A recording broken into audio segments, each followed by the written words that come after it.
اعوذ باللہ من الشیطان الرجیم بسم اللہ الرحمن الرحیم۔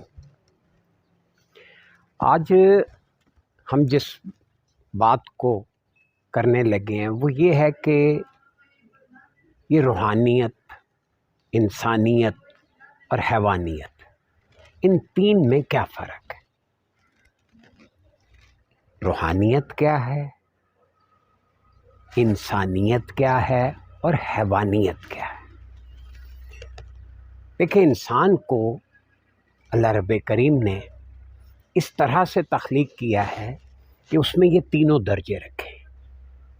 وہ مادی جسم کے طور پر مادی زون میں حیوانی سطح پہ، ذہنی اور فکری طور پہ وہ انسانی سطح پہ، اور اس سے اوپر روحانی سطح پہ وہ روحانیت کے زون میں۔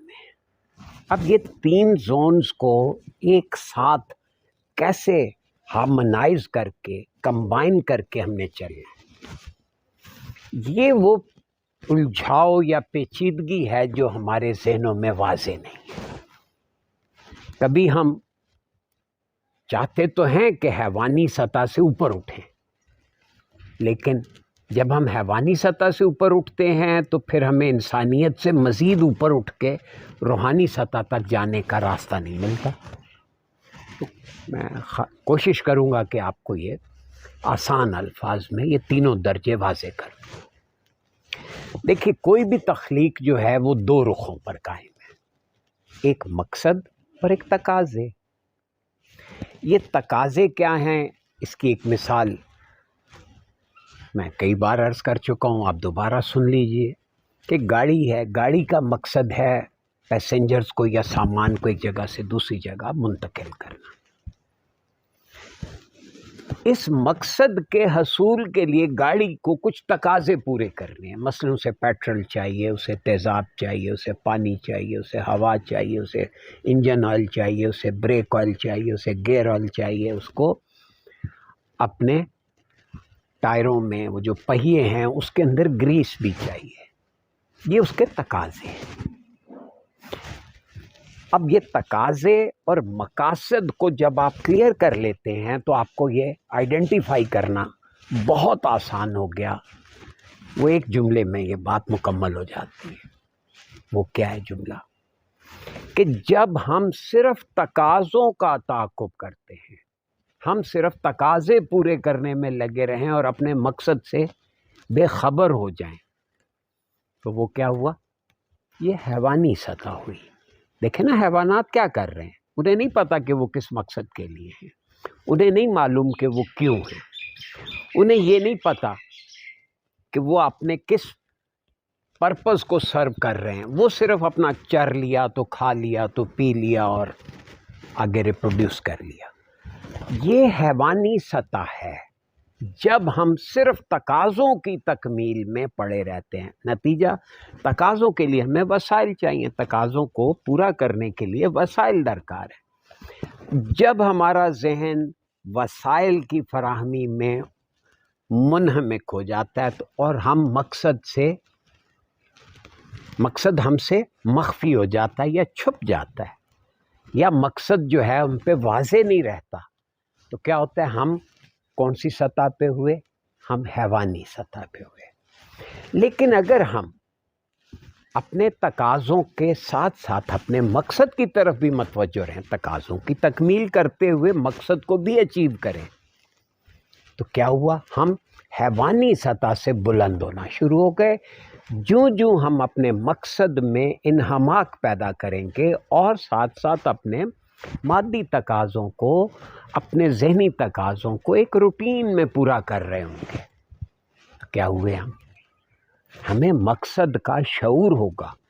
جب مقصد کا شعور ہوگا تو ہم حیوانی سطح سے اوپر اٹھ کے انسانی درجے پہ آ جائیں گے۔ ہمیں پتہ ہے کہ ہماری کریشن کا کیا مقصد ہے، ہمیں پتہ ہے دنیا میں بھیجے جانے کا کیا مقصد ہے، تو ہم اس مقصد کو بھی ساتھ ساتھ اچیو کرتے ہوئے اپنے تقاضے بھی پورے کرتے رہیں گے۔ تو یہ انسانیت کا درجہ ہو گیا۔ لیکن جب ہم یہ جان لیں گے کہ ہمیں تخلیق کرنے والے نے ہمارے تقاضوں کی تکمیل کا ایک الگ انتظام کیا ہوا ہے، ایک نظام وضع کیا ہوا ہے۔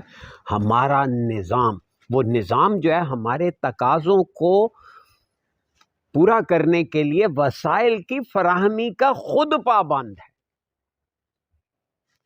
جب ہم ذہنی سطح پہ اس درجے پہ پہنچ جاتے ہیں کہ وسائل کی طرف سے توجہ ہٹا کر ہم تقاضوں کو ایک روٹین میں پورا کرتے ہوئے پوری طرح اپنے مقصد کی اچیومنٹ میں لگ جاتے ہیں، بلکہ اس کو حاصل کر لیتے ہیں، وہ مقصد حاصل کرنا ہی روحانیت کہلاتا ہے۔ دیکھیں کتنا سمپل ہو گیا کہ اگر ہم اپنے تقاضوں کی تکمیل میں الجھے رہیں، وسائل کے چکر میں پڑے رہیں گے تو ہم تیسرے درجے کی مخلوق ہوئے۔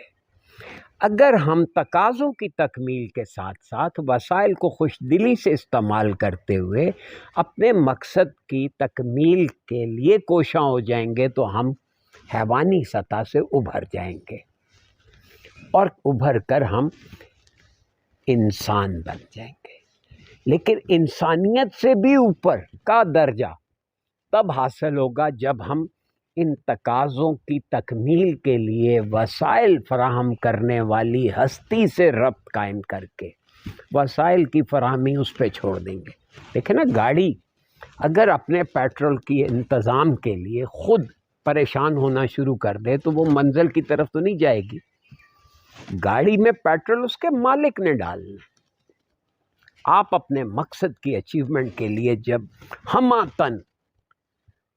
سرگرم ہو جاتے ہیں اور اس درجے پہ کوشاں ہو جاتے ہیں کہ آپ کو صرف اپنا مقصد ٹارگٹ بن جاتا ہے، اور یعنی جس مقصد کے لیے ہماری تخلیق کی گئی ہے اس مقصد کو آئیڈینٹیفائی کر کے جب ہم اس میں کوشاں ہو جاتے ہیں تو وسائل خود بخود دستیاب ہوتے ہیں، تقاضے خود بخود پورا ہوتے رہتے ہیں، نتیجہ ہماری جو منزل کی طرف سفر ہے وہ جاری رہتا ہے۔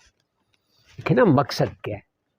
مقصد بڑا سمپل ہے کہ اللہ نے ہمیں کسی اپنے مقصد کے لیے تخلیق کیا۔ وہ مقصد کیا ہے کہ ہم اللہ کی بات کو سمجھیں، ہم اللہ کے کاموں کو سمجھیں، ہم اللہ کے نظام کو سمجھیں، اللہ کی صفات کو سمجھیں، اور اللہ کی ذات کو سمجھ کر اس سے ربط استوار کریں، ہم اس سے وابستہ رہیں، تاکہ ہم خلیفۃ اللہ کا عہدہ جو ہے اس کے فرائض بخوبی سر انجام دے سکیں۔ Thank you.